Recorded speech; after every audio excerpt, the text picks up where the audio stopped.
Thank you all for being here. And you're seeing these camo shirts. I've seen you all walk these halls.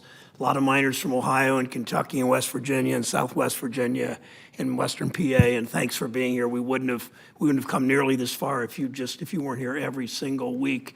I always will remember when Cecil, when Bob and Tim and all of us did these rallies at the Capitol grounds in February, and it was 20 degrees, stand outside, people speaking then, and all of you rallying, and then in August. So he always picked the hottest days in the summer and the coldest days in the winter, and that's just the way Cecil thinks. But thank you for that. And one of the things that always came through was how Cecil at each one of these events would say, how many of you are veterans?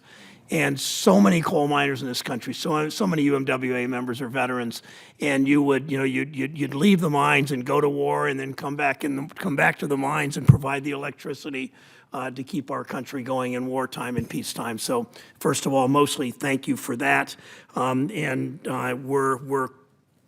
I think we're getting closer on our pension bill to fix these pensions for the mine workers and the Teamsters and the carpenters. And mine workers are going to go first because yours are really more at risk, and because Cecil's raised hell better than anybody else here.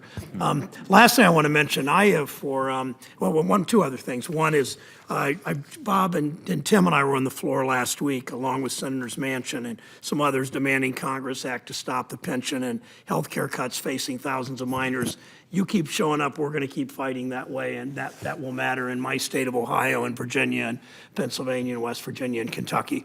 Last thing I wanted to mention, 20 years ago, I was at a Workers' Memorial Day rally on the banks of Lake Erie, mostly attended by steel workers. It's that part of the state where there's a lot of steel, and I was given this pin that I've worn for 20 years. It's a depiction of a canary in a bird cage, and you know better than anybody in this country what that means. The mine workers took the canary down in the mines. If the canary died, you had no government that cared enough to help you.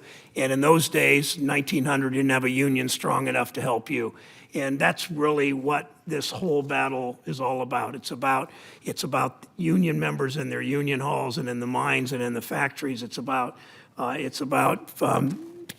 ethnic organizations and their halls. It's about church groups. It's about civil rights advocates and advocates for children fighting for Medicare and Social Security and pensions and overtime rule and minimum wage and worker safety and fighting on the issue of black lung and the issue of Agent Orange for so many of you that served in Vietnam, and in the Iraq burn pits, so many of your members that fought in Iraq, in the war in Iraq. So thank you. If you love your country, you fight for the people and make it work, and there's nobody that does that better than UMWA. So Cecil, thanks, buddy.